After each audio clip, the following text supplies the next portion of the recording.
All right. Welcome, guys, to the latest edition of Terrible Towel Tuesday. Got the Terrible Towel back here. Let me get it. There he is. Got the Terrible Towel tuning in, man. How could you do a Terrible Towel Tuesday without the Terrible Towel? So welcome, guys, to the latest episode. And you guys know how we do. Gonna give a few moments for a few of you guys to get up in here. We're gonna send the link out to a few special people. And then we will go ahead and get her cracking like we do each and every week. And I'm sure you guys are laughing at the you guys are probably laughing at the title there. We're gonna get into that, man. We're gonna get into that. Give me just a hot second, guys. One second. We're gonna do the roll call and we're gonna make it happen. Get it cracking, Captain. Well, how's everybody doing so far here tonight, man? More Antonio Clown news. Antonio Clown news. More of it, man. It's a shame. It is a shame, and I'm going to dive deep into that, talk about how I feel about, putting it to rest, just putting this whole Antonio Brown thing to rest, after the last things that he said, and we're just going to move on. But, we got to address it because it's still a news or what have you. So hold on, guys. Hold on tight. I'm almost done, and I'll look up, do the roll call, and then we'll get it cracking. All right, so here we are.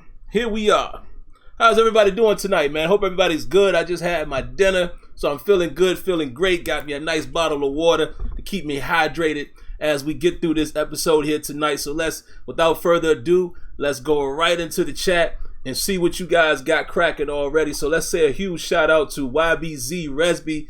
What's up to my good brother Tony in the building? Michael Garman, Miguel Alvarez, AB84, Eli's in the building, Nay's in the building. All of the above. Philip Giadelletti. Hope I said that correctly, man. If I didn't, my apologies. Dan J. King Guru Lee. Paul Bullock. What's up, Paul? Haven't seen you in a while, if I'm not mistaken. Jay Vega. Lance and Shield. Sloth Legacy. The Hawk. Jay Will. Robert Westover. And Cecil Clark. Black and Gold James. And I think that's all for right now. What's up, Luis Davala? And yeah, I think that's it for right now. Sick With It is in here.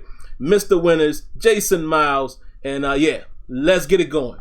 All right, so putting Antonio Clown to rest. I'll dive into that in a second, but before we do that, let's talk about a few other things really quick, man. First and foremost, if you guys want to call in tonight, I see, wow, we already got a call in the queue early. Area code 856. I'll come to you in just a moment, maybe let you start off the show. But if you want to give us a call, man, it's area code 619-924-0818. Definitely call in and share your piece. Excuse me for a second. Sorry about that, guys. That's why I got this water right here. But yeah, if you want to do that, and again, if you guys feel the need, if you want to donate, again, I'll just give you the options. If you want to, great. If not, great.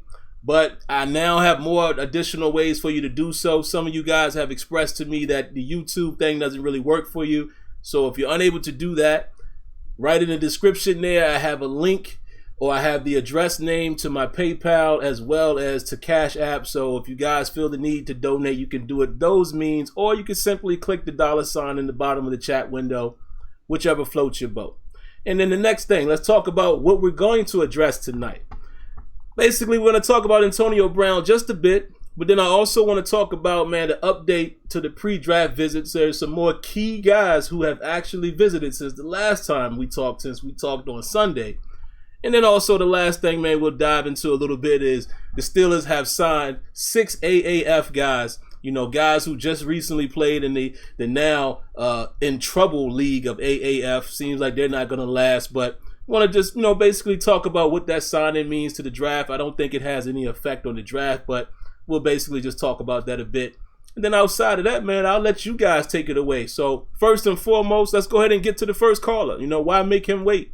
Whoa, there are 4 calls already in the queue. You guys are in here early and often tonight. So I'll take one here and there, chime in, come back to the next one. We'll do it like that. And again, if you guys are listening to me on a device, on a computer, mute that sound and listen to me only through the phone if you're calling in. So that way there's no delay between me relaying to you, as well as there's no double audio, okay? If you guys can do that, phone calls should be successful.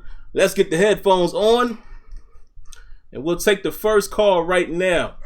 Area code 856. You are live. What you got for us tonight?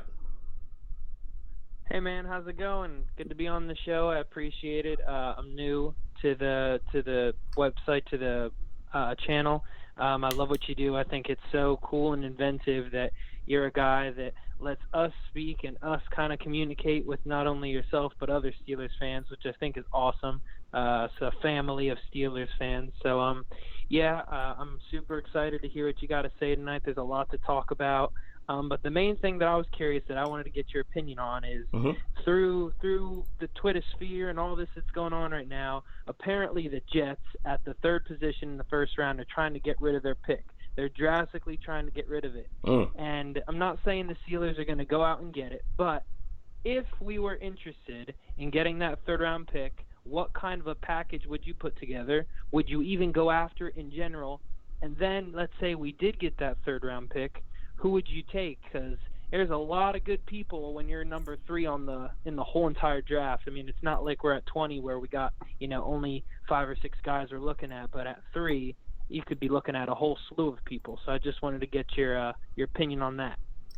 Oh man, and definitely thank you for the call and welcome, man. I appreciate you checking me out for the first time. I love that. What you actually said is exactly why I do it, man. For us fans, the regular fan can chop it up and give our opinions. None of us are professionals, at least in this world. So I love it, man. I appreciate you coming through and listening. Hopefully you'll stick around. Hope I don't disappoint. Man, guys, I want to ask that question to the rest of you as well.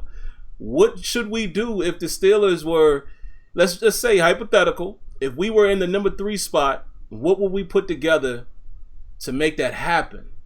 And who would we draft? That is a tough question. I'm going to be honest, man, and I might be in the minority here. I'm not sure I move up to 3. Only reason why I say that is because the package that you're going to have to put together to go from 20 to 3 is most definitely going to include the second round pick. It will more than likely include the other first round pick, obviously, our original pick at 20. It's probably going to include first round picks even next year. I think it's too expensive. I don't know if there's a player there that I must have this year that I feel like I got to go that far up. Now, I know what some of you guys are probably going to say. What about Devin White? Obviously, Devin White would be the more than likely one of the targets because inside linebacker we have to address. I think he's a bit better, touch above Devin Bush, even though I like Bush. I'm going to talk a little bit about Bush tonight as well. More so I'll talk about David Long. I forgot to put that in the description. But yeah, I don't know if the guy's there, because if you think about everybody else that we might need, right? It looks like the Steelers are showing a lot of interest in cornerback. Seeing that Byron Murphy and DeAndre Baker have also visited with the Steelers now. One of those guys could possibly be there at 20. If you just go through the odds of what other teams need, whether it's quarterback or offensive lineman, receiver, etc., you can almost imagine that it's very possible that a Devin Bush, Byron Murphy, a DeAndre Baker will be there at 20. So I'm not sure if there's a guy, just me personally, I'm not sure if there's a guy that I would go after at number 3 where I feel like I must go get that guy in this draft, especially with having the amount of picks that we have. I think there's other positions and other, positions in the draft, like say second, third round, that we could make a move to get a quality talent. I don't know if the guy is there at number 3, but I want to hear what you guys have to say. That's just my opinion. And again, thank you for the call. Excuse me. Thank you for the call, man. And we'll move on and we'll grab one more call. And then I'll come back and talk a little bit, and then I'll grab the rest of the calls. So right now, just to let you guys know that I've acknowledged you, area code 601 is next. We got 330, we got 267, we got 732, and 484. A lot of calls tonight, so let's get through them. In and out, couple minutes, and done. So area code 601. Appreciate the call. You are live. What you got for us tonight? What's up, man? I'm calling out 662, man, Mississippi, man. I've been a Steelers fan for 15 years, man. I love what you do, bro. I love the show, bro. Appreciate it. Just like old boy was saying, man, it's nice what you do, man. You make it to where we can voice our opinions on, the Steelers Nation and whatnot. But I'm gonna address the elephant in the room, man. Antonio Brown. Man. Let's go. man, this is what I feel right here, man. I feel like he went over there. Really, he hates what he did, but it's over. You wanted your thing. This is what you wanted. I mean, jealousy is something that everybody lives by. Juju came up, he did his thing, he idolized you, he learned things from you, but, Juju stepped up, even though, you was receiving those double coverages, though, he still had to make those plays to get those numbers. So don't try to, make it seem like it was all just because of you. But us as Steelers fans, if you've been a Steelers fan as long as I have, once you feel like you're bigger than the Steelers, they don't play that. It's time for you to go. Mm-hmm. We have got rid of players that, just like when Jerome Bettis left, like I was like, man, players like that. We have had players, that have left, but, we keep moving. Like I listen to, Stephen A. and them talk about it all the time. Like Mike Tomlin has not had a losing season since he's been coach. We've had great seasons, great seasons under this man. So, I feel like with Antonio Brown being gone now, Le'Veon Bell being gone, they wanted their money because once you feel like you're more than just a Steeler and you want your prime, we let you go get your prime, wherever that is for you. But I feel like we're going to do a good job replacing everybody, man. Like, through the draft, we have 10 picks. Like, I really feel confident in those 10 picks. I wouldn't trade, and try to jump those picks up to try to get an earlier pick because, like, I feel like whatever we take, we're going to progress those players to be where we need them to be. Even though we've had some bad luck at cornerback, I believe we're going to eventually get it right. And we're signing Mark Barron, that's his name, right? Mark Barron? Oh, yeah, Barron, yep. We're signing him, like, that's just giving us a picture to where we're really trying to come from what we're used to having. We're trying to get those most speedier linebackers than what we're used to have. Because, we had those hard-nosed down, hit you in the mouth, running game, type of linebackers. But now we're trying to make that transition, man. I believe we're going to do good with that, man. It's a slow process, but I believe we just need to keep it where we at. We got all the distractions over with, and I think we're going to be all right this season. I predict us to win the AFC North, just to be honest. I'm just going to put it out there. Just from being still a culture, man. What we live by. I mean, it's just what we live by. We're a hard-nosed football team. And then, like, for Cam Haywood to speak out and be like, some guys just need to buy in and just play football, like, I can understand where he comes from. 2-minute warning. Some guys like to do their own thing where you need to buy in and just listen to what the coaches say. Because as you was frustrated, you remember when you got on Mike Hilton real hard about that Saints game, then you went back and you was like, yeah, it's Morgan Burnett. Yeah, see? You know what I'm saying? Then you was like, and then Keith Butler came out and said what he said, and then he put it all together like Morgan Burnett was really out there freestyling. That's what he was mad about. So I believe, man, we get all these distractions right, man, and just get everybody together and just play as one. We're going to be all right, man. I think so too, man, and I definitely appreciate your call, man. Appreciate it, man. I really love when you guys call and give you guys thoughts. And it makes me feel good when you guys say, man, you've been a fan for a while and you enjoy what I do, because I enjoy what I do because of you guys. So I really appreciate that. But just to speak on that really quick, man, and then I'll address some more calls. I agree with you. I feel like, in terms of the picks, I'm not really in favor, man. Surprisingly, I'm not in favor of giving away a lot of these picks. I'm pretty sure the Steelers might think about, moving up at some point. I don't think they're going to move up too far.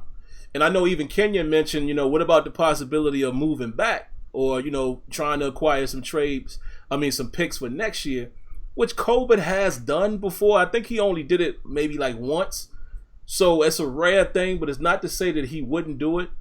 But honestly, man, I would rather have about at least 8 picks in this draft and try to make it happen. If you move, don't give up too much. Don't give up those key spots. Don't give up that number 66 overall pick. Do not give up the second round pick. You know, if you want to give up the original third, cool. If you want to throw in maybe one of the 6 rounds or maybe even the 5th, cool. But other than that, nah. I don't want to move too much. I really don't. And in terms of Antonio Brown, let me address that really quick, man, and then I'll grab some more callers. I just think it's a clown move, man. And that's why, you know, I'm being funny, obviously. I don't know the guy personally, but that's why I just, you know, just to poke a little fun in the title. That's why I said Antonio Clown. He's no longer Antonio Brown. To me, I don't follow him anymore on any of his social medias. And let me explain to you guys why. I'm from a different era. You know what I mean? Like, I happen to grow along in this social media area, just, you know, era as well as you guys. But the way I come from, man, I just want to give you guys some quick history about me.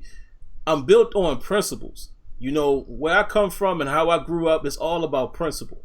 You know, I don't need to follow somebody just because they're on social media. I don't need to know what goes on in their day-to-day business. I can cut people off just like that because, to me, I think people, the way they act on social media, not always, but for the most part, they're showing their real character.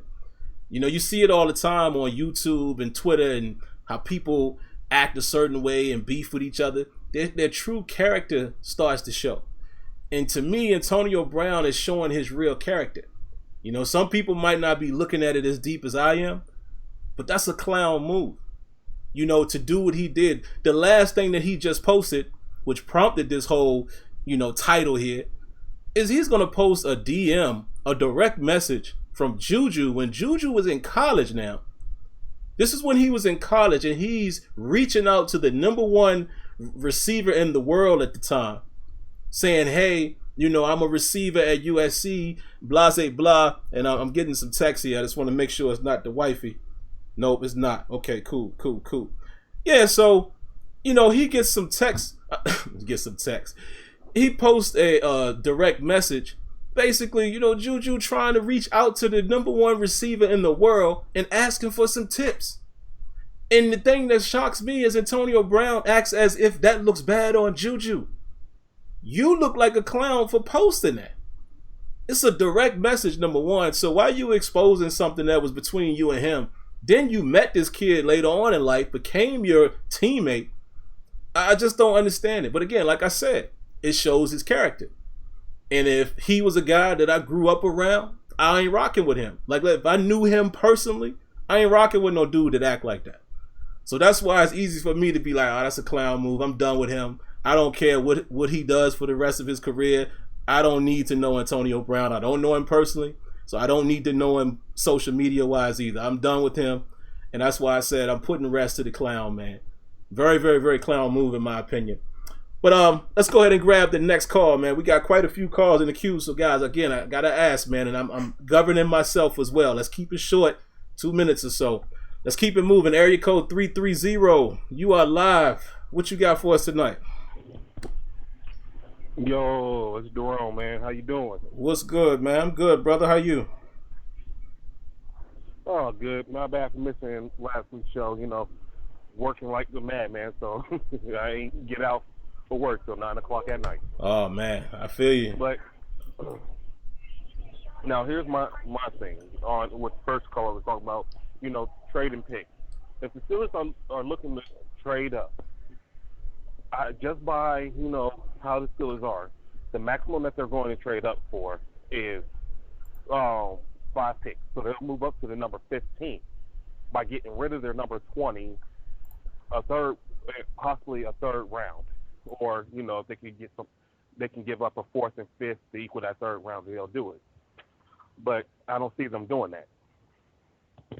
What I see and how everything's going, Pittsburgh is also looking to trade down. It's been rumored that they're open to going back. So that tells me that they are not 100% sure that their player is going to be there when their pick come up, which, like we talked the other week, is smart on their part. And the whole Antonio Brown stuff, he has turned into a T.O. And I hate to say it. Actually, I think T.O. had a little bit more class than him by looking at all this. T.O. did some crazy stuff, but if I'm looking back at everything that T.O. did and stuff like that, he was a diva, outside. And even Chad Johnson. And it's sad to say because these are two of the greatest, wide receivers of their time. But their reputation was tarnished by them being divas.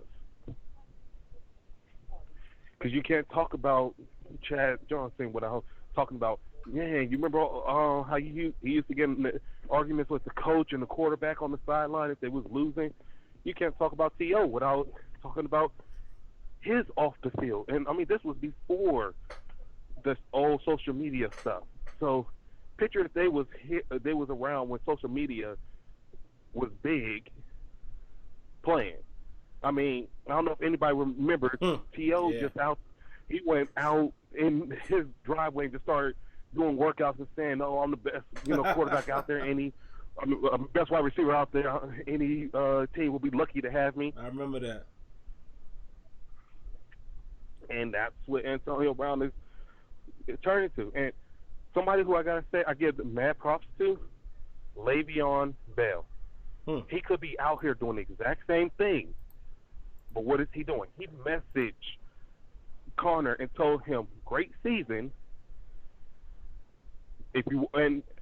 From what I heard, that he also told him, "Hey, if you want to train with me, come on, we can still train together." That's Class A. Things went south, but he's still, he ain't bashing his replacement or anything like that. And I told a lot of people last year when everybody was like, "Oh, look at Juju's stats and stuff." I was like, "Oh boy," and they laughed at me. They was like, "Why you said that?" I was like, "Pay attention to Antonio Brown." I could see when he was throwing stuff on the sidelines and going over there. The coach is trying to talk to him. He waving them off and sitting on the bench, folding his arm. 2-minute warning. He didn't get targeted not once that play. That series. I feel like we went past some great wide receivers that we had. Look at Plaxico Burress. His head started getting too big. Pittsburgh shipped him out. Look at Santonio Holmes. At the time was our best wide receiver. Yeah, Santonio Holmes. Some weed situation kind of helped that out though with him. But I'm just saying they are not doing the whole. They're done with the drama. Yeah. That's why they kept trying to give him chance, because he goes to say, I'm sorry, it's not gonna happen again. But see, I got an 8-year-old son.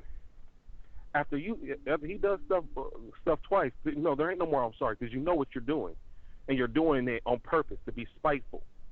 Now there's need some disciplinary actions for it. Man, tell me about it. I'm dealing with it right now with my 5-year-old, man. He's bullheaded as I don't know what, man. But I understand. He's taking after his dad. But yeah, I understand exactly where you're coming from. And Deron, thanks for the call, man. We gotta move on to the next call. We got about 6 more calls in the queue. We're doing pretty good on time, guys. But let's, myself and you guys, let's try to keep it as short as we can. Real quick as we lead into the next call, 267. Yeah, to me it's just the legacy is being tainted, and it's like, again, I don't know these guys personally, so I try not to put my feelings in it too much. But again, I'm a real person, and what I mean by that is I judge people based off of their actions and how I would deal with them in the real world. Again, and this is not me trying to stick a chest out or anything like that. I've told a lot of you guys, some of you guys know this. I've been around a bunch of celebrities. There was a time when I was actively a recording artist. I've been around mad celebrities, so that the whole, I don't get starstruck. I don't feed into the, no.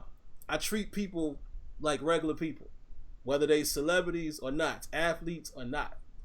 And when I see your character, I'm like, all right, I'm cool on that. And AB, just the way he's, going about his business, I couldn't rock with nobody like that. His character is just, it's in the trash, man. I'm completely done with that dude. Area code 267. You are live. What you got for us tonight? Hey, Sim. I wanted to talk about something completely different. Oh, yeah, let's go. But I got to touch on the AB thing. He's going to get us to the Super Bowl, man. I mean, this team is going to be so pumped when the season starts just to prove all this stuff wrong. Yeah, man. I mean, but real though, I think I watched a clip on YouTube a little bit ago. One of the analysts said something that it summed it up perfectly. We got rid of the right guy. The right guy is gone. You know, so I think that sums it up. But I wanted to talk about the Devons. You know, everybody's talking about trading up and everything, and I was watching tape on Devin White, and I've got some concerns with him. As far as everybody having him higher draft, I mean, if you watch his tape, if you watch his film, not the highlights, but his actual game film, the ones that break down play by play. He has a really, at least from my perspective, I see him having a really hard time setting the edge, and he tackles high. And if everybody's been talking about how our team has tackling problems, I don't know how much. I mean, he tackles high on almost every single play. You see him bringing down guys with his strength, pulling down on the jersey. That works in college because he's 2 times bigger than most of the guys he's going up against. But in pro, I mean, people are just going to throw him off. Just because of that, I truly do think that Devin Bush would be a better fit for us because I think fundamentally he does a much better job with his tackling. He pursues the ball better.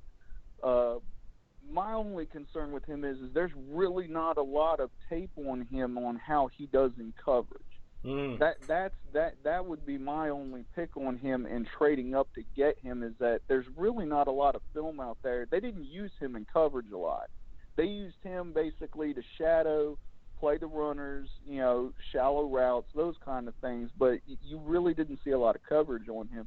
But something interesting was when I was watching a film on Devin Bush, man, Chase Winovich, I think is how you pronounce his name. Yeah, he stood out on he's jumping off of the film. Single play. I just told Kenya that last night. I was watching film. Yeah, man.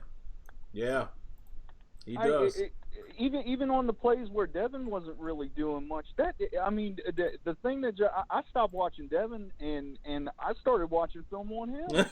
Yeah. But you look at his positives. I know people are saying, well, he doesn't have too much of a burst, and I get the negatives you can put on him, but he sets the edge really well. Really well. You watch him on run plays, even when it's not to his side. I mean, he sets the edge really well, and if people are dogging him for not having a burst, it don't look like that on film, man. He's in the backfield every play. He gets pressure. I'll let you go. I know I got to go off here soon. Hey, man, but I always appreciate your call, man. I love you guys' perspective, man. This is why, I was so happy I was able to, get a more of a format where you guys can call in.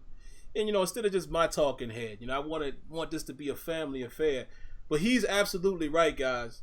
Listen, I was watching film last night. That's so funny, man, how great minds think alike. Me and Kenyon, here's the funny thing. Me, him, and Tony are in a group chat.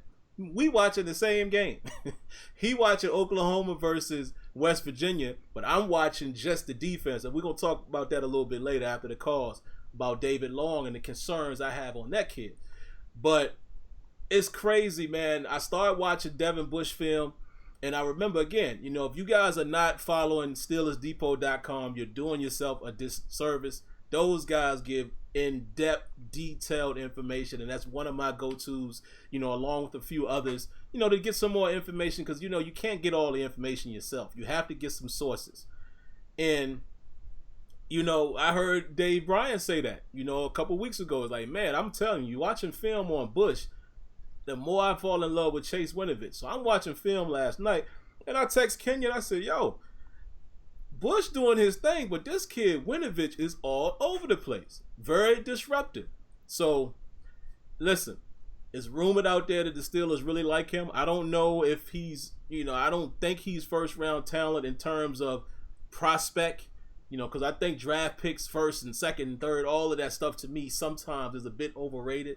You can find great talent later in the draft, but don't be surprised if the Steelers go after Chase Winovich at least in the second round. Would not shock me at all. Let's move on, man. Area code 732. We got a bunch of calls, guys. I'm trying to get through them. 732, you are live. What you got for us tonight? How you doing, Sim? Doing good, man. How you doing? I'm alright, man.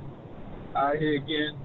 Basically, I don't know. I was looking at hearing about Blake Cashman. Looking like they say he's good at tackling. He's a safety that switched to linebacker. Oh, yeah. And all that coverage and everything.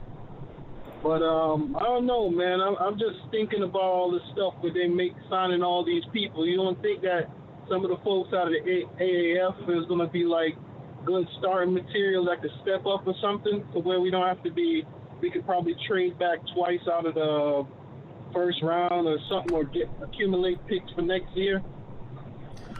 I think we could get at least. Oh, go ahead, man. No, I was just gonna say I think those guys are more or less just filling the roster.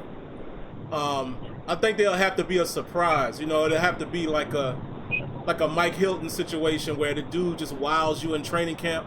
But I think they're just trying to fill out that 90-man roster at the moment. And these guys some of them have NFL experience and they just played, so you would expect for them to kind of be in shape. So I think that's all it is.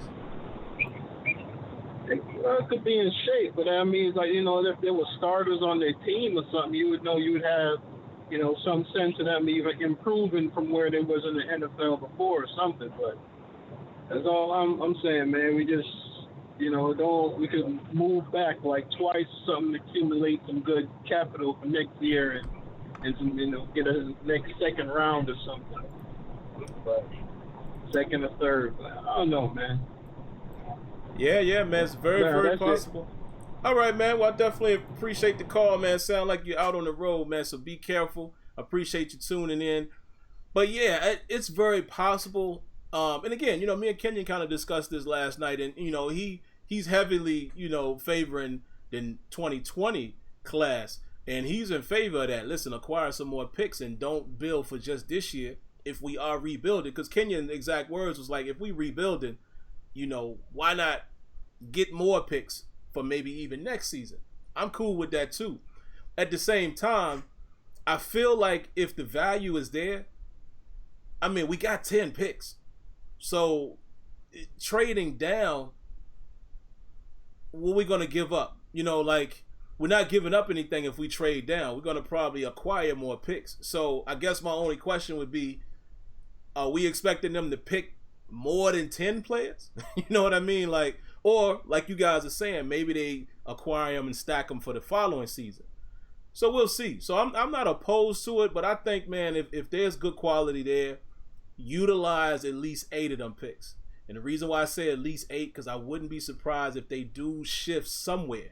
One of these rounds, second or third round, maybe you go up to get a guy. In my opinion, I think you stay put, man, at 20. That's just my opinion, but I'll get a little deeper into that after we get through the call. So let me stop yapping and get to the next call. Area code 313. Area code 313. What you got for us, man? Hey, what's going on, Steelers Nation? Just calling in and just chime in with you guys. Hey, what's up, man? Yeah, not much. I was just got back here from Vegas. I'm from Michigan. I called you a couple of weeks ago. Oh, yeah. I'm a long-time Steelers diehard fan. Right. So when I saw that new stadium they building up out there in Vegas, you know what I'm saying, I was laughing and everything. I said, oh, AB's new house. He can have it. Yeah. Arrest. But this is what I got to say for you, dealing with draft picks.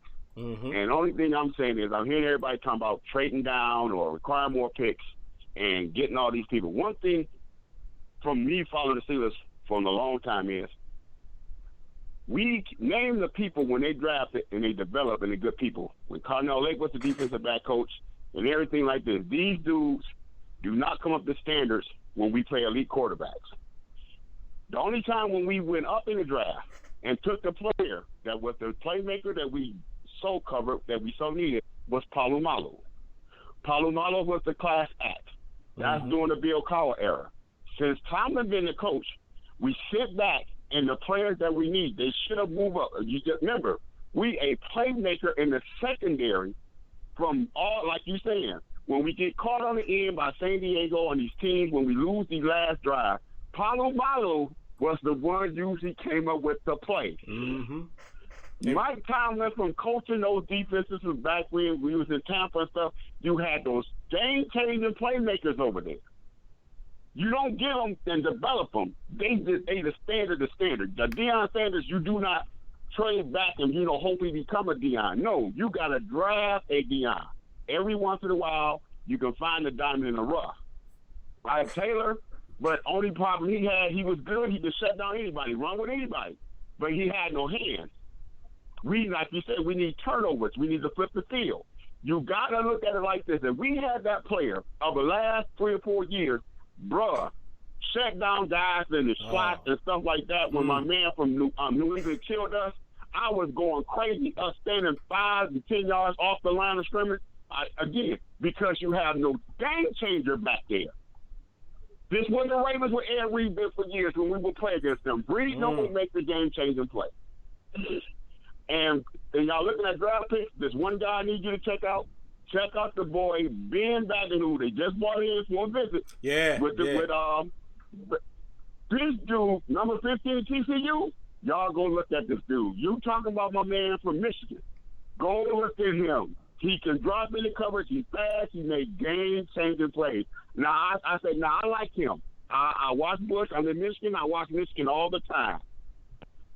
When we come up game changers, this is what we need to look for. We need game changers. So if you do it defensively in the secondary, yes, if the players up there, yes, trade up to get him. When we did that in the past, it paid huge, and we was going to Super Bowl. Not in the AFC Championship games, and a team like the Jacksonville Jaguars walk into Pittsburgh and like a guy like Blake Bortles, they'll put up 45. Lord have mercy. Don't remind me, man. But you see what I'm saying? Yeah. It was simple plays that we just needed to make. But if you had Polamalu back there, Blake Bortles would have never did what he did. Yeah. That play action is, man, listen, man, I appreciate your call, man. You always coming in here dropping knowledge.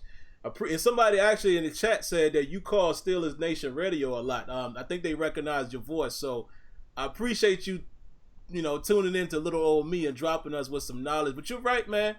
Polamalu, that little play action, man, listen, that won't work in all game. It burned me to the core. And I know my father-in-law, Leonard, is in here listening. We sitting, we went, it's a Permane Brothers actually close to us, ironically now, right down the street. So we go there to feel it, the playoff atmosphere, nothing but Steeler fans in there. We thinking we're going to get us a victory and we're going to go back and play New England. And all of a sudden, we down like, 14-0? And the mood of that place was just like, what is going on? All they did was play action, run, play action, run, play action, run. All game. And we don't have that playmaker. That's number one. You're right. And I wanted to comment on this really quick, and then I'll grab the other callers. That's another reason why I don't expect the Steelers to go way up in the draft. Because you mentioned it. Polamalu was one of the last times that I remember them going up that, where it was quite a few spots. I think they went from like the 20s up to 16 or 15 to get Polamalu. But my point is, the Steelers are not going to go up beyond 5 to maybe 8 spots. So if we're expecting them to do that, and I know the caller, who called a little early was just saying hypothetically, but don't expect them to go way up to 3, way up to 10, way up to, 12 maybe. So you kind of got to put that in perspective. And again, my man here from Michigan just said it. 313 just said it. Polamalu ain't in this draft, bro. That guy ain't in the draft, in my opinion, where you waging the house to go get him. That dude ain't there. It's some great talent in the draft, but not that guy. So that's why I'm like, stay put. Don't move no more than a few spots if you have to. So we'll see.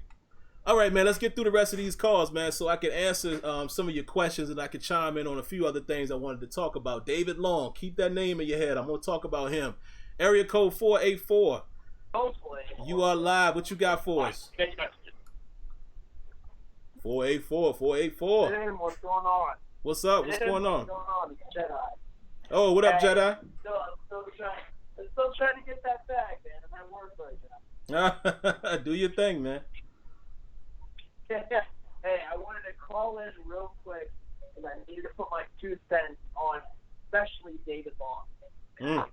I've been doing nothing but research on this kid, and to be honest with you, I'm going to come out with a bold statement and say he's going to be the best linebacker in this spot. Reason being, okay, in back-to-back years, he's won Big 12 Defensive Player of the Year. He led the nation in tackles for loss. He led the nation in tackles 2 years ago. He had 7 sacks this year. He had over 100 tackles this year. The kid is a freak. He had 19 tackles for a loss. He's a guy who's maybe 5'11", 6 foot, runs a 4.4, which is something we need in the inside linebacker position. We need that athleticism. Okay? And that's what we've been missing with Ryan Shazier. You know, a lot of people want to say we missed the Ryan Shazier aspect where picking off the football and taking it back to the house for 6. No, it's not even that. We just missed his speed on defense, and that's something we haven't been able to find since he had gone down.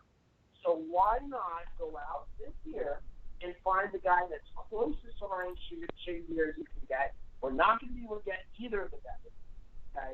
And especially with him coming into Pittsburgh system, he fits right into our system. He'll be the perfect inside linebacker for us to pick up round 2. Now, the last thing I'm going to say, I'm going to keep it short, guys, is I'm sick and tired of these pussy-ass players. Guys who are going to be jerks and piss and moan over every small thing. We need dogs on this team. We need guys who aren't afraid to get dirty, aren't afraid to smack somebody in the mouth and laugh at them while they do it. Why do you think teams feared our 70 Steelers? I mean, why do you think they feared us? Yeah. It wasn't because we had good players. It was because we knew we were good, we were confident, and we would let them know who's here to play. We need dogs on this team, and especially on this defense. And ironically enough, my first-round pick in my mock that I just posted is a dog, an actual dog. He's from the University of Washington. I have us taking Byron Murphy at 20. Value there, turn a weakness into a strength on this team, and finally get a corner who you can depend on for the next 10 years. But I just wanted to call in my 2 cents on David Long and how pissed off I am right now with the Steelers and how we need to get back to those old days of being dogs and smacking people in the mouth and laughing at them while we do it. I love the show. You know I love the show. And I try and call in every time I can, but, sometimes with work I'm a little busy. But I'll let you go so you can get on to the rest of the calls. No doubt, man. Still Jedi, guys. And make sure you follow him as well, man, on YouTube and I believe Twitter as well. I know I follow him on YouTube, maybe not Twitter, but still Jedi does a great job, with the work he does out there, profiling guys, putting up montages and what have you. Check him out. But yeah, listen, it's funny that he's praising David Long, because what I'm going to get into is my assessment of David Long, and it's going to be some good, some bad, but the reason why I think maybe take a chance on him. So it's interesting that still is praising him. I wish he could have stayed on a little longer. Maybe we could have had a little back and forth on it, but hang on for that, guys, if you want to hear what I have to say about David Long. Next call, man, area code 443, and then after that, I would go back into the chat. I'll talk a little bit about David Long, and maybe that'll be it. If some more calls come, maybe we'll grab them before we're out of here. We're already 44 minutes in. Time flies when you're talking Steelers, right? Area code 443, you are live. What you got for us? Hey, Sim, I just wanted to reflect on last year's draft class a little bit and then touch on one prospect that I think is really underrated yeah. that I think the Steelers would fit perfectly with. First, I wanted to say when we picked Edmonds last year, I was scratching my head because he wasn't really on any of my radars. But I think that it worked out perfectly when you think about it. If we take, one of the lower rated and reach for a middle linebacker last year, but now we have a lack of depth at safety this year with Morgan Burnett gone. At least now, and plus I don't think Edmonds had a terrible rookie season either. For the expectations that we all had, I think he exceeded my expectations. I'll say that. But I think the Edmonds pick, you could argue I wanted Jesse Bates too. You can argue that would have been a better pick. Oh man! But a safety nonetheless, I think was the way to go. And who I think is underrated is Blake Cashman, the middle linebacker out of Cashman. Yeah, somebody else talked about him tonight too. One of the other callers. Minnesota. That's what it is. Minnesota. I used to live in Minnesota, so every time I go up there, I watch tons of film. I love watching film, and I just see how. I'm not a highlight guy because I think that gives a very skewed perspective. Mm-hmm. But I think he's very rangy. Like I hate all the Shazier comparisons, but he's very, very rangy. You look at him he'll be on one side of the play, the next in 2 seconds later you'll look over, he's on the opposite side of the field making a play.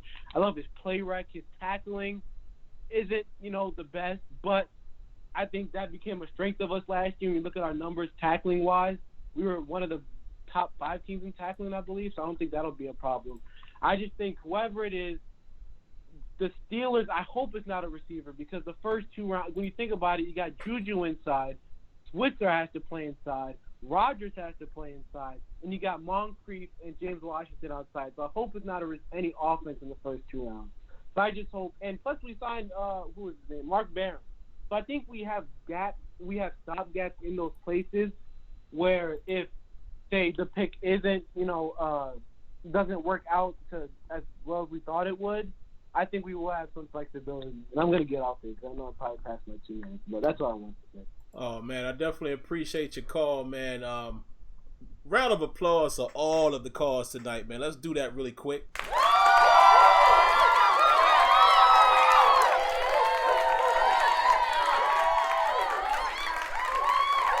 Round of applause to all of the callers, man. And also, let me rewind that. Round of applause to all of the guys donating, man. I saw these, and I wanted to say them in real time. J. Will, Droz Hill, LK McCray, and King Sasko, man. Appreciate all of you guys, especially King Sasko.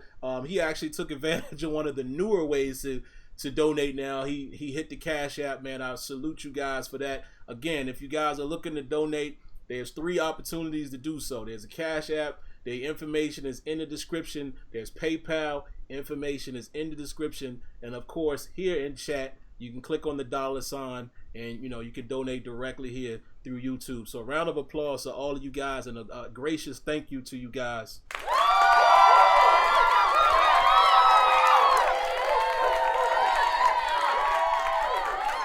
Appreciate you guys, man. You guys have no idea. All right, man, so let's get into it really quick, man. Let me breeze through one of the other small topics, man, and then we'll talk a little bit about David Long. So, of course, the Steelers did sign 6 guys who played in the AAF. I'll just read their names and position. Cornerback Kameron Kelly, linebacker JT Jones, D tackle Winston Craig, DB Jack Tocho, I believe, or Tocho is how you pronounce it, Tocho. Center JC Hassanauer. Hopefully I'm saying that correctly. Might be Hassanauer. And then DL Casey Sayle. Now, Casey Sayle may sound familiar. Casey Sayle, he actually played with the Steelers. I believe last year. I think he was on practice squad, or we may have cut him, but I know he played in preseason. So, familiar face who also played in the AAF. Steelers bringing them back. And again, I think these guys are more or less just allowing them the ability to grab some guys who are going to be possibly on the 90-man roster going into camp, some guys who just recently played, and some guys who have a little bit of NFL experience. Some of these guys have actually played in the league or at least been to a training camp. etc. Expect this number to change, or expect these names to change after the draft, because you know the Steelers are going to have their draft picks, number one. Number two, I'm sure they may go after some UDFAs. So some of these guys may or may not stick, but just some, key information to listen out for, keep an eye out for. Maybe one of these guys will break through. You never know, man, when you get opportunity. And let's update you guys on the pre-draft visits. Since the last time we spoke, Byron Murphy has been there to the Steelers, I believe just yesterday. Ben Banagoo, the TCU kid that 313 was telling us about, as well as DeAndre Baker, have also visited with the Pittsburgh Steelers, man. So if you know the Steelers history, the draft, pre-draft visits, and I won't go through the whole list now. We'll do that again when we get closer to the draft. Keep an eye on pre-draft guys for more than one reason. Late round picks, undrafted free agents, as well as guys who you might target in free agency 3-4 years from now, 4 years more than likely. So you always want to pay attention to that. Pre-draft visits can sometimes take place of a pro day, okay? Because we know the Steelers' history with pro days. They didn't go to Washington, but they sent Terrell Austin there. So that doesn't mean that Byron Murphy couldn't be the pick if he's there at 20.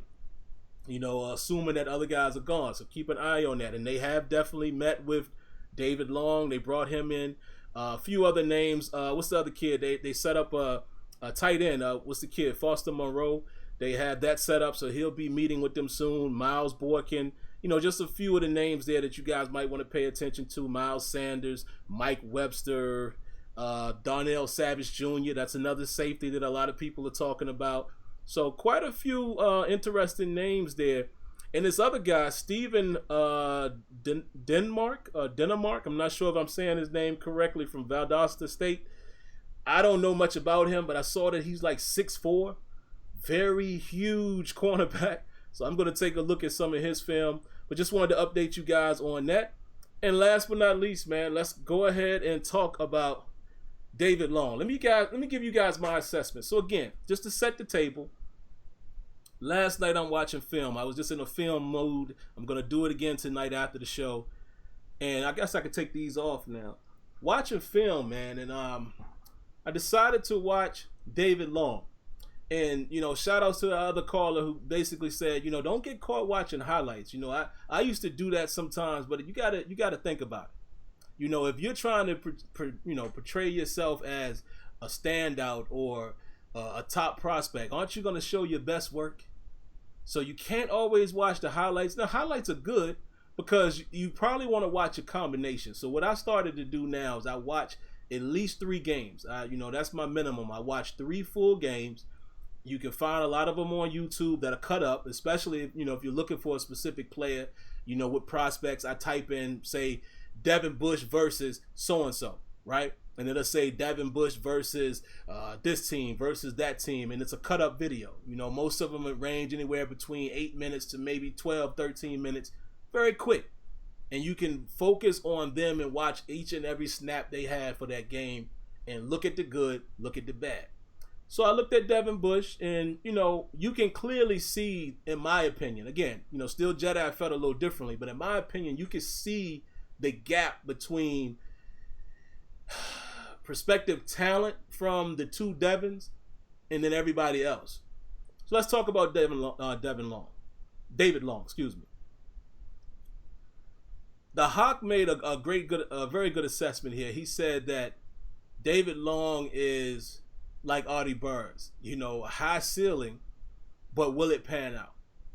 I'm right down the middle with David Long. I even tweeted this to Alex Kazor and what's the guy, Dave Bryan, Steelers Depot, because they do a lot of these profiles, and David Bryan has been huge and has been big on David Long, so I wanted to get their thoughts, and they replied back and all, and they pretty much kind of agree with what I was saying. But I basically said, listen, after watching 4 games of David Long, I'll read to you guys exactly what I said. I sent it to Kenyon and Tony last night, so I'll read to you guys exactly what I said in some very, very, very short, soliloquy here. So let me give it to you here. 1 second. So at that time, I had only watched 2 games when I sent it to Kenyon and Tony, but this is how I still feel after 4 games. I said he will need to be coached up. I don't like his open field tackling. He's good around the line of scrimmage, at or behind the line of scrimmage, which, speaks to what my man just said, that he led the league in tackles for loss. He is around the ball quite often, and he's very good from what I've saw. He does a good job at the line of scrimmage or behind it, right? But then I also said he's going to need some work block shedding. It's block shedding. He gets caught up in the wash a little bit. Remember who else used to do that? Ryan Shazier. And I said I'm good with him being a day 2 pick, in the 3rd, maybe 2nd, but I like his value if you grab him in the 3rd round. And he could turn out to be a great player. And one of you guys did say in the comments earlier, man, I think we overblow the draft a little too much. I think a lot of times, we get caught up in this cycle of thinking that just because a guy's a 1st round prospect, et cetera, he's going to be great, or he's not going to be great, or you never know. Again, these are extreme examples, but I hate to bring his name up again, but Antonio Brown was a 6th round draft pick, man. Okay? Antonio Brown. Tom Brady was a 6th round draft pick. You understand what I'm saying? Russell Wilson was what, a 3rd round, 3rd or 4th. Dak, however you guys feel about Dak, but that's good value from Dak Prescott where you got him. It's a lot of guys who've been drafted later. Emmanuel Sanders was drafted, 3rd round? It's a lot of good value with a lot of people in the draft. Some guys are hits, some guys are misses. Some 1st round guys have been misses in recent years. So you just never know. But I understand the game, and I understand we all have to give our eye tests, but you never know how they're going to pan out in the league. But just to keep it back on David Long, my biggest concern with him is I don't like his open field tackling, man. He whiffs a lot. Again, it reminds you of how Shazier used to be early on. When he makes the play, he makes the play. But he throws his shoulder too much. Doesn't bring his arms with it enough for me. I'm talking open field now. You see it. Go watch his film and you start to see it very, very, very clearly. I don't like it. But he does play around the ball. He can tackle. I like his instincts. You can see he's thinking out on the field, and reacting. I like him as a player, but he's going to need some work. Just like all college guys. I don't expect none of these guys to come in and just be slam dunks. Again, we talked about Troy Polamalu tonight. Didn't he need some help? And his rookie season wasn't the greatest. So I'm not acting like we're going to draft a guy that's going to be a dynamo right out the gate. We'd be lucky to get a defensive player that's the equivalent of Juju, what Juju did in his 1st and 2nd year. Doesn't always happen like that. But I like his potential. I'm just a little concerned right now I'm not ready to grab him too early because the eye test lets me know it's going to be a little project. If you can get him in the 3rd, that's good value. If you stretch a little bit and get him in the 2nd, I'm not that upset. I think he can pan out, but, I'm a little concerned.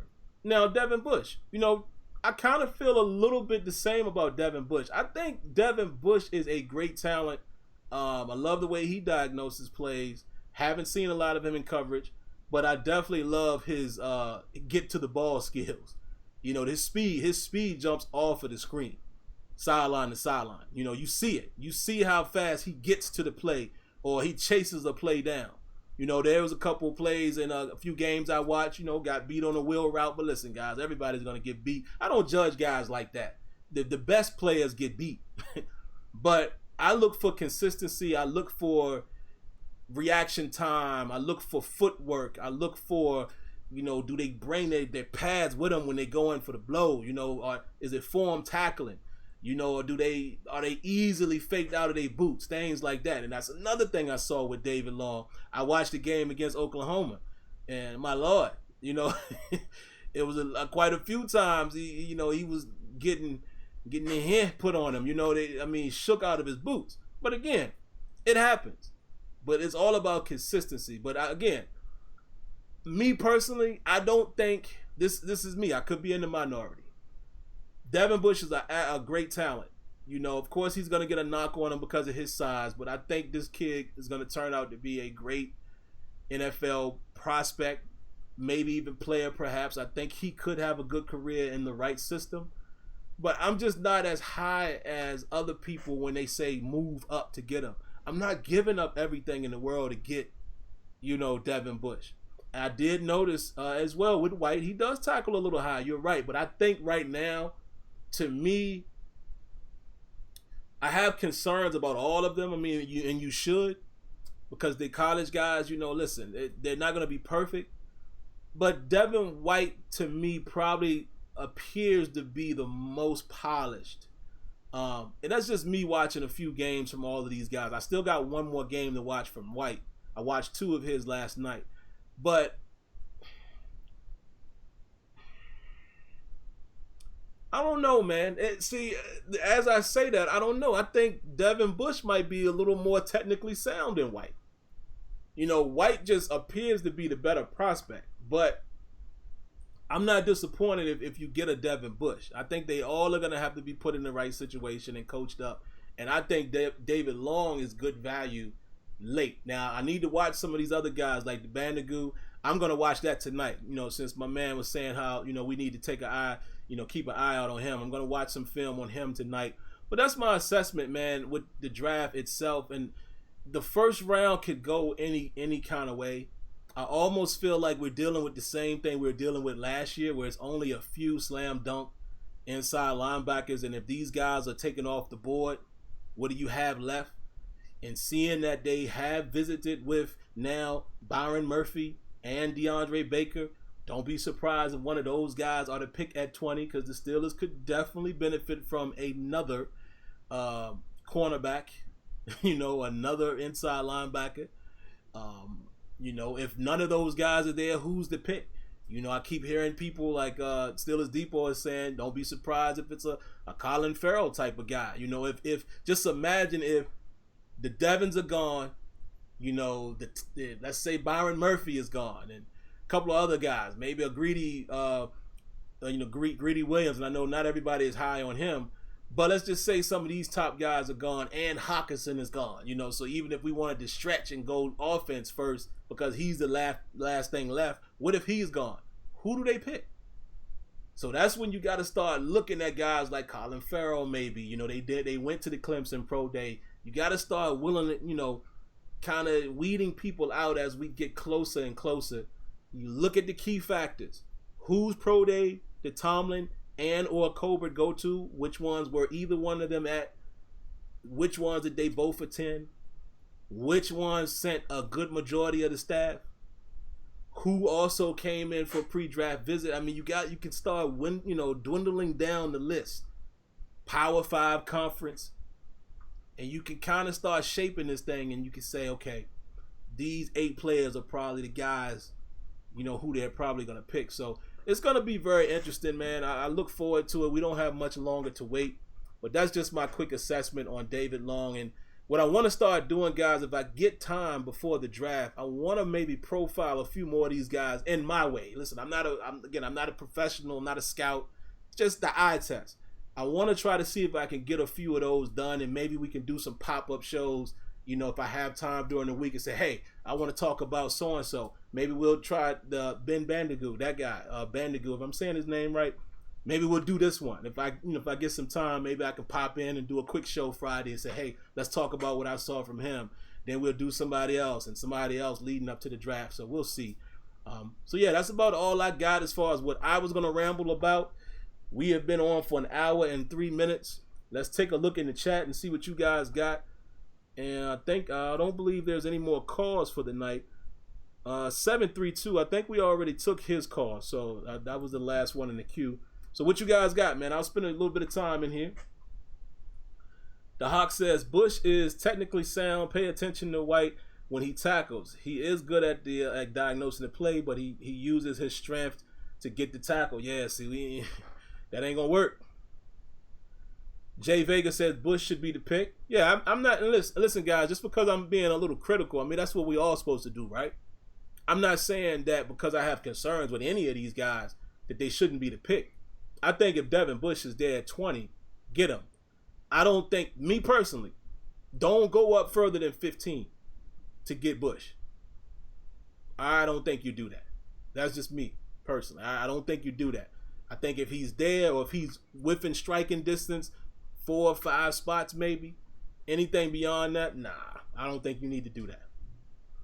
Lance and Shield says, we need to get rid of the pigs because of the dead cap space from AB for next year.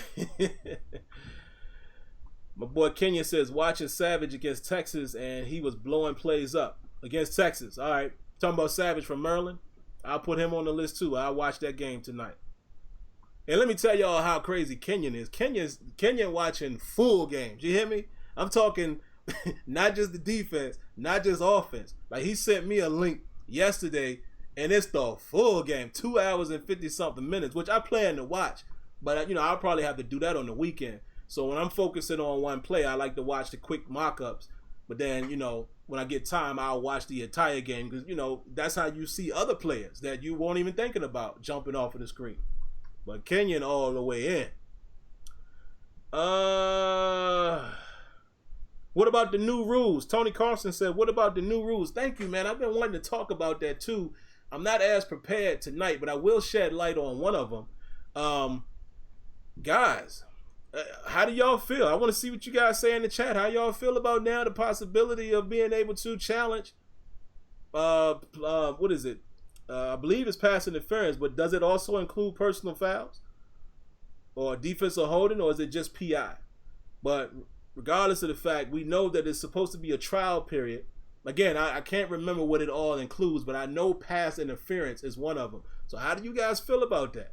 Being able to challenge these scenarios and being able to go back and look, and not only just for the defense, but you can also look on the offensive behalf, which is, that throws another wrinkle in there. So what do you guys think about that? Ross Mackey says, what do you think about Nelson, Sim? I think Steven Nelson is going to do okay, man, in the way we play defense. Again, last year, there's a stat out there saying that the Steelers ran the man coverage, the third most in the NFL. That's big. That's a huge turnaround from a year or two before that when we all were clamoring for more man coverage. And I think Steven Nelson being physical, him and Joe Hayden together, I think can possibly give the defensive line and the linebackers and whoever's pass rushing an additional second. So I think we could see some change with him. He's grabby. He was heavily penalized as well. So he's going to have to work with his, on his technique and, stop being so grabby and all of that. But Steven Nelson also made good plays. I think he's a scrappy player, hard-nosed player, and I think we need a toughness type of guy like that in the secondary. So I'm looking forward to seeing what he can do. Of course, we got to see how he pans out, but I like that signing. I like the Steelers not only being aggressive and spending a little money, but that's, to me, is a quality signing. That was one of the, one of the more marquee cornerback free agents. So it was cool to see the Steelers make that move. BSG74 says, given total players signed by the Steelers from the AAF, I heard that the team is now at 76 players. With the ceiling at 90 on the roster, does this mean an active draft weekend? Boy, you make a good point right there, BSG. Yeah. Listen, man, as much as I say I would love to utilize most of our picks, I think there's going to be some movement. There's going to be some movement. I want the Steelers to at least keep 8 picks. So, if you can trade away 2 or whatever and we still sitting at 7 or 8, I'm cool with that, to move up in the right direction regardless of the round. If you're moving up in whatever round and we get a value pick, I'm happy with that. But if they use the picks, cool. But I think, like you said, looking at them already signing these guys to create that 90-man roster, there's going to be some movement draft night with the UDFAs and all of that whole weekend. We could be looking at all kinds of different names and players by the time they have to finalize that 90-man roster. Let's see. Okay, Kenyon just sent me the video there. Maryland and Texas. Appreciate that. Appreciate it, Kenyon.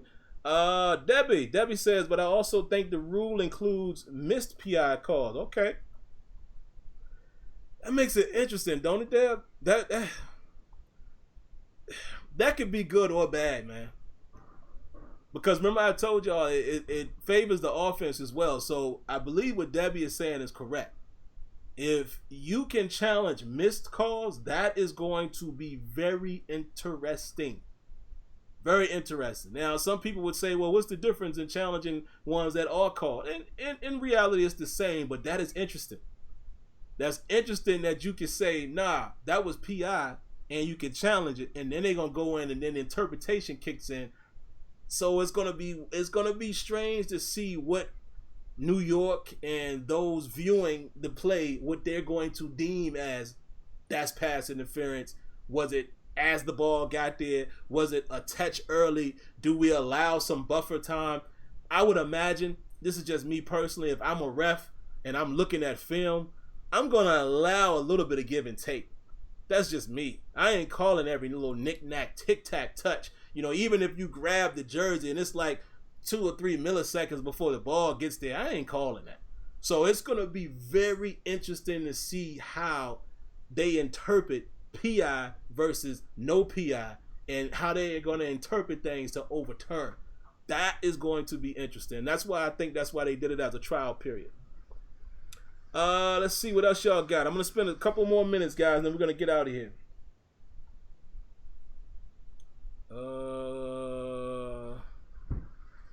Debbie says, how many challenges do you get? You can call PI on every play almost. Yeah, I think Debbie is going to be included in your challenge. I think it's going to be just like it is now. You know, each team will have the opportunity to challenge twice and acquire a third one. I think it's just going to be that is now just another item. Again, I don't know for sure. I got to look into it. You know, I kind of brushed over it when I heard it. But I believe it's another checkbox of things that you can challenge. So you come in the game, I'm assuming you still come in the game with 2. You can challenge 2 things. And if you win those, you get a third. But I don't think it's separate. You know, so that's how I think it is. Somebody else could correct me if I'm wrong. Excuse me. What about the new blindside block rule? See, I didn't even hear about that one. Enlighten me, Tony, if you got a chance. Tony Carson. Let us know here in the chat what that covers.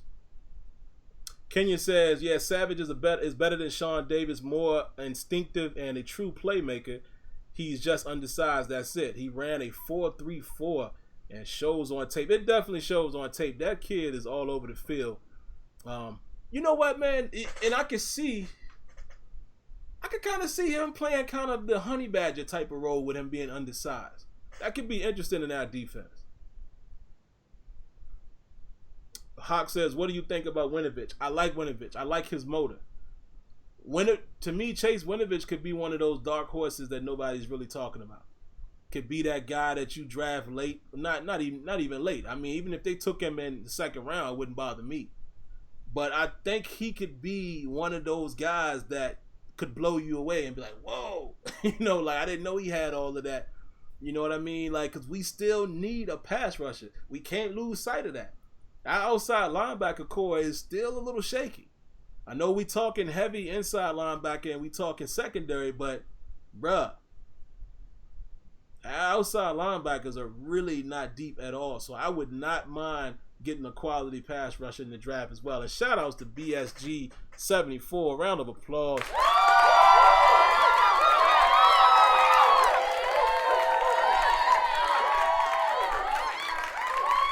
Appreciate it, man. You guys have been very kind with the donations, man. And again, just like he did here tonight, if you want to donate right here on YouTube, you click the $ in the chat. If you prefer not to do it on YouTube, there's a Cash App option. The description is it's right there in the description. The name is $SimFBallCritic. And there's a PayPal option as well. The name is in the description. My email for that is, y'all are going to laugh, but it's randomemails04@yahoo.com. It's an old PayPal account I created a while ago. But there you have it. If you want to donate, that's how you can do it. But we're going to go ahead and get ready to get out of here, man. We've been on here an hour and 14 minutes or so. So I'll stay maybe 2 more minutes, and we're going to wrap this thing up, man, as we approach the 9 o'clock hour. Let's see. Russ says, I'm concerned picking apart plays frame by frame. Got a good point there. Because you're definitely going to find something you dislike. I mean, that's just human nature. You're definitely going to find something you don't like. Jesse George says, I didn't like Edmonds last year in the first round. I still don't. I ain't mad at you, man. I'm not mad at anybody that don't necessarily like the Edmonds pick. But I don't think Edmonds is as bad as I think, like the caller said. I think our expectations were higher than what we saw. But if you really look at it from the grand scheme of things, being a rookie, playing in the safety position, not expected to start, because Morgan Burnett was supposed to be the starter. He gets injured, being thrust in there. I think he did okay, man. I think he's going to fare a little better in the second year and kind of knowing what his position is. And we'll see. We'll see if he's going to stay at the strong or if they might draft somebody who could take that spot. And Edmonds might still be like the third safety, in sub-package situations. So we'll see. We'll see. But I don't think he's as bad as some people would think. I think he had a decent rookie season, and we'll see how he progresses going forward. Tony Carson says, I think Edmonds looked like a first rounder this year. Yeah, maybe. That's what I'm saying, man. He was an underclassman, and y'all know that's what the Steelers like to do anyway. They like to get him early. So I'm not going to beat up Edmonds yet. I'm going to give him some bail, shoot him a little more bail, at least let him get through his second year before I have my full judgment on him. But all right, man, I'm going to go ahead and get out of here, man. This has been great show tonight. I appreciate you guys like always. If you haven't, make sure you subscribe to the channel, man. If you like what you saw here, go ahead and do that. But if not, hey, if I haven't earned your sub yet, I'll continue to work. If you like what you saw in the video, go ahead and do that. Don't forget to hit that like button. Get them likes up. We're only at 33 right now, so don't forget to hit the like button if you enjoyed it. Share the stream out with other Steelers fans so we can make it, a great environment here. We're all just chopping it up. And the last thing, man, if you have subscribed or if you will subscribe, make sure you cut on the bell. Ring the bell, cut on that bell notification so you are able to know when the next videos are streaming or if it's a pre-recorded production. But outside of that, man, it's been great. Love you guys, man. I hope you enjoy the rest of your week. I hope to come back to you guys after I watch some film. Perhaps tomorrow, perhaps Friday. But again, possible. I don't want to commit to it yet because my schedule is crazy. But I hope to be able to come back to you guys well before Tuesday and we can talk about another prospect that has visited the Steelers. All right, but outside of that, man, you guys have a great night. God bless. Be safe. And we'll catch you next time on Terrible Towel Tuesday. All right? Peace.